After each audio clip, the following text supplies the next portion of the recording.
Hey, everybody. Hey, we're shaking. Let's get in a frame here. Hey, there we go.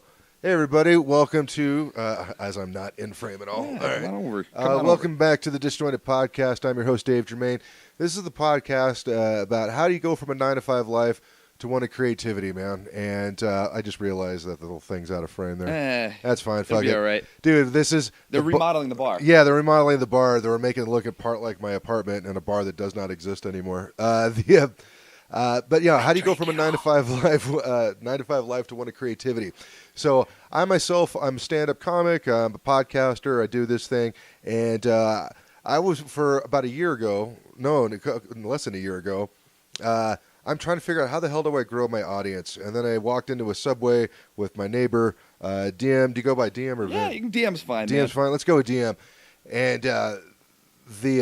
And he's told me about Twitch. This is the reason why I'm on Twitch in the first place. The reason why my video and audio settings don't suck ass right now is because of this gentleman right here. Thank you very much. So welcome back to the show, sir. Thank you for having me once again. It's a pleasure to be here. I'm excited. I'm real excited you've taken the leap into the Twitch world. Dude, you know what's great is that I think I'm one of the few comedians in Denver that actually has. So I'm like, haha, first, right. fuckers. But That's right. yeah, it's been really great, man. It's been a weird studying humanity so far. Tell me about it.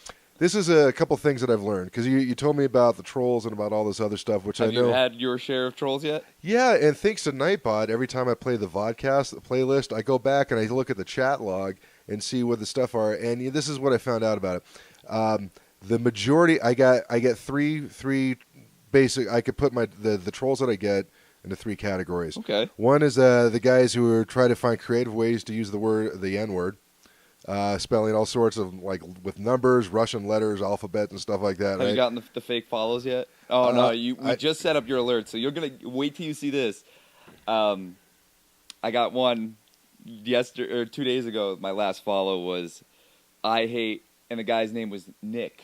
Right. You can imagine what came next. Oh, wait, yes. Oh, dude, that dude followed me. No kidding. Yeah, and I just realized that I couldn't see the chat window. Yeah, so it's funny. I'm looking at this, and it's like I got 6 follows at a time. So I'm like, all right, those are probably bots. Okay, so there's that. That's the first type of troll. The second type of troll is about my weight, all right, which would be like, why don't you lose some weight? Why don't you go to a gym, you fat fuck? Oh, my God. And it's like I look at it, and if I hadn't already lost 60 fucking pounds, I might have been upset by that. Congratulations. But... Oh, thank you. But the whole thing is like, it's funny. Like, do I need to put a picture of my fat ass, how much fatter I used to be, like right next to me? And like, before you guys even say it, I already know about my weight, idiot. Like, check this shit out. So there's that one. All right. And then the third, the most popular one is that anytime I have a female guest on this show, like Movita, Cherry Poppins, the anger from some of these dudes that are just like, fucking cunt. Fucking bitch, why don't you shut the fuck up? So she fuck you with a strap on? Is that it? Who's the one? I could have swore that was a dude, motherfucker. And the only thing I could think of is that, remember like when you were in kindergarten and you liked a girl and you didn't know how to get her attention, so you do something stupid like punch her, you know? Oh, yeah. Or, you know, it's just something little kids do, but we kind of figure out that's not the best way to get attention. Apparently, a lot of these fuckers are still thinking like they were in kindergarten. Oh my! And yeah, you're gonna find that a lot. Yeah, and it's kind of weird. But the thing is, the reason why it upset me for just a second when I was reading the chats, right? Because I'm a human being. But I'm like, oh wait, it's the same 3 things that these various dudes are saying. So I'm like, all right. Wow, all right, and it's one of those things. I think it's a social skill that they haven't learned yet. You know, or there's the hiding the anonymity. That's what my bigger point was, right. The hiding the anonymity, because I've encountered some trolls where they'll come in and they'll try to insult my autism, which I embrace fully. I think it sucks you guys don't have it. Sorry.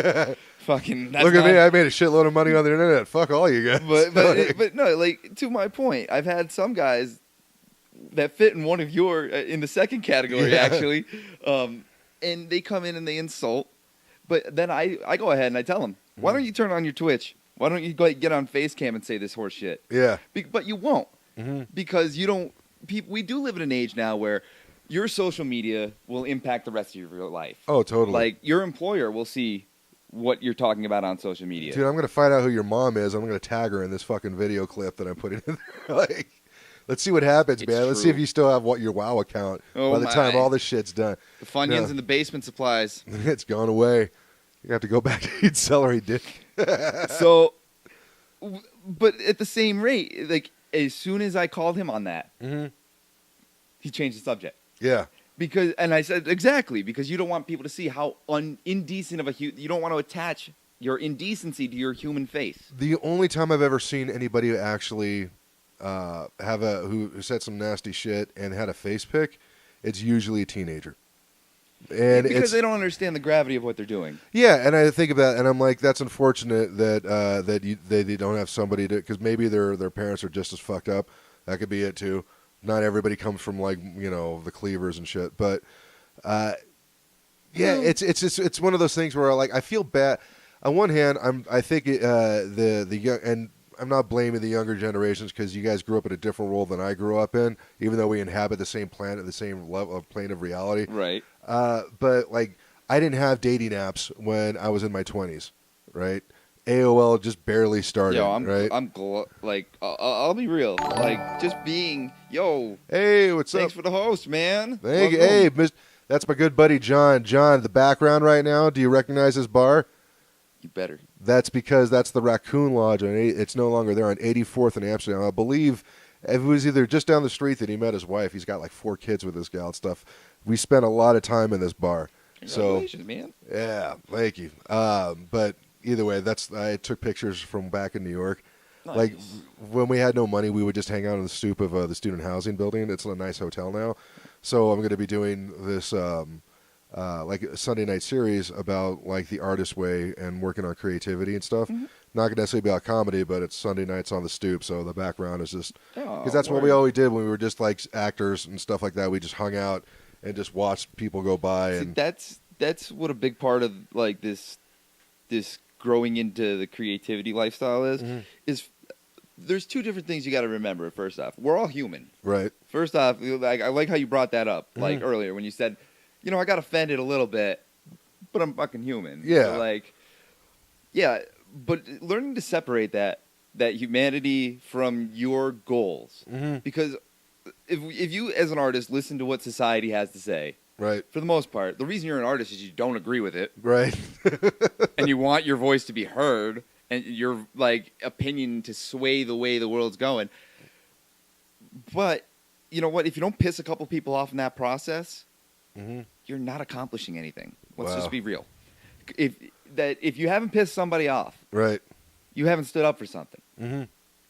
Yeah, that's true. Bobcat Goldthwait said that, and I think it was an episode where he was like, "Yeah, if your comedy appeals to everybody, chances are you're not saying anything," which doesn't necessarily mean as far as like funny or not, but like Jeff Dunham has a massive appeal, but what the fuck is a show about? There's really nothing that he's talking heads. Just talking heads for the most part. There's some clever quibs in there. One of my favorite comics of all time is Brian Regan. Like, everybody loves that dude. Jim Gaffigan, another great guy. Everybody, but they're not really saying anything as far as. But there's no social commentary. They're just kind of being silly and talking about their own lives, which there's nothing wrong with that. Not at all. But I think that's what's kind of weird when folks are like, "Oh, art's supposed to be this." Like, art could be whatever you want it to be. It doesn't have to be. It doesn't have to move humanity forward. It could be just it's like. You're right. It doesn't have to. And you know what? That's the biggest thing. If you go into it, don't expect success. Just do what you do because you love to do it. Mm-hmm. That's the biggest thing, because that's going to end up giving you the freedom to blossom into what you want to become. Wow.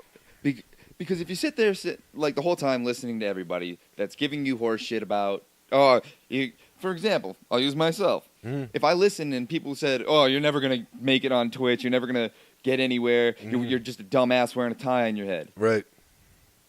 Well, if I listened to them, I wouldn't be sitting here talking to you right now. Right.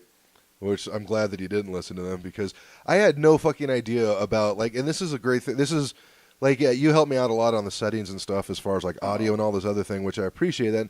And you were talking about, like, you were at this event that you're, like, just, like, they were doing the settings, like there was just all kind of. I'm not afraid to throw people under the bus, if you don't mind. Go for it. It was my experience, but Clutch Gaming Arena up in Arvada invited me to do a broadcast for them. Mm-hmm. And the day that we were going to do it, they had technical difficulties for 2 hours before I was like, just move. Mm-hmm. Just move. And I pissed off their tech guy named Jake. Okay. Fuck you, Jake, still.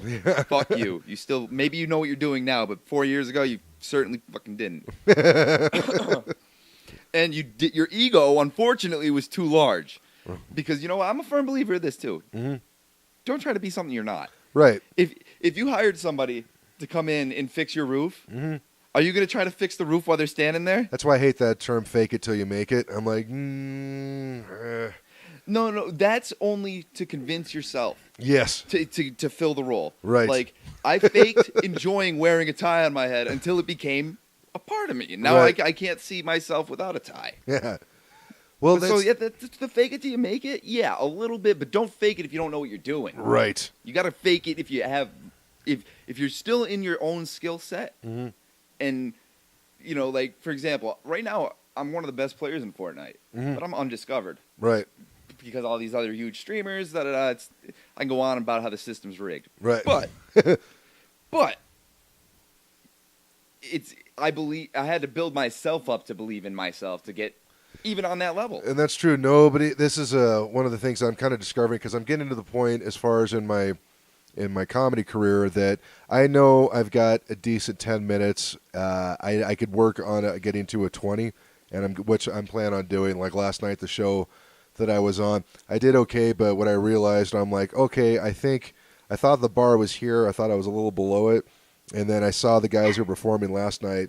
The bar's fucking up here, and I got to put in some work if I want to get up there. I'm like, all right, good. It sucks to feel, but yeah, but I see where the goal is, and now I'm going to do it. That's the biggest thing. Like, I just got into the YouTube game. I've been on Twitch for 4 years, right? And I've been one lazy motherfucker when it comes to doing YouTube, right? I've just been edit, highlight, export. Yeah. But now I've taken the time, and you know what? I'm gonna say it sucks. Mm-hmm. It sucks when you're establishing a new routine for yourself. Yeah. When you want to go ahead and start, like you said, working on your act. Mm-hmm. So if you sit there and write, as long as you're writing, you're being productive. Right. It doesn't matter if you're writing good shit. Right. No, writing. There's a lot of shit they got to get to. Yeah. Because here's the deal: my YouTube videos aren't amazing. Right. But you know what? I got one out. Right. And the next one's a little better. Mm-hmm. And the next one's going to be a little better. And that's if you, as an artist, keep that mentality that, you know what, I may not be what I want to be yet. Right. But I know where the bar, like you said, I know where the bar is. And you know what, I may not know how to get there, but I will work on it. Oh, yeah. And as long as you don't give up that work and drive, you will begin to slowly move off that 9 to 5. Nice. Well, that's the, did you ever hear Zay Frank? I can't say that I have. Okay, he was like I think one of the first guys that really started having like a vlogging community. Okay. You know, this is when he was making his own website and stuff, right? And like it was easily like 8 to 10 years ago. Oh, so we're talking before YouTube really started becoming the main platform. Exactly. So he would do stuff like he had these communities, or it'd be like, all right, we're doing a project today. This is what we're going to do, and he just had a lot of people following him. Like he's like, all right, we're going to make an Earth sandwich. So this is what I need you to do is I need you to find your coordinates of where you're at and then take a picture of a piece of bread on the ground, and I need somebody from the other side of the planet to do that. So there was people who were like put like out on the ocean or something like that, and like, yep, look, we made an Earth sandwich. Check it out, and he would do stuff like that. But he had this video, and you guys could search for it. It's just Zay Frank and then Brain Crack, and he talks about that exact same thing. Is that when you think about these ideas that you have for let's say for a video or for a song or for a bit in your head, everybody's cheering for you because you have this perfectly good idea on a silver platter, and it's awesome. But the thing is that most ideas, as he puts it, kind of suck because it takes a lot to work put in. You're going to find issues and problems with it. But the person who puts out a sucky idea still has more, more experience and learn more than somebody who doesn't.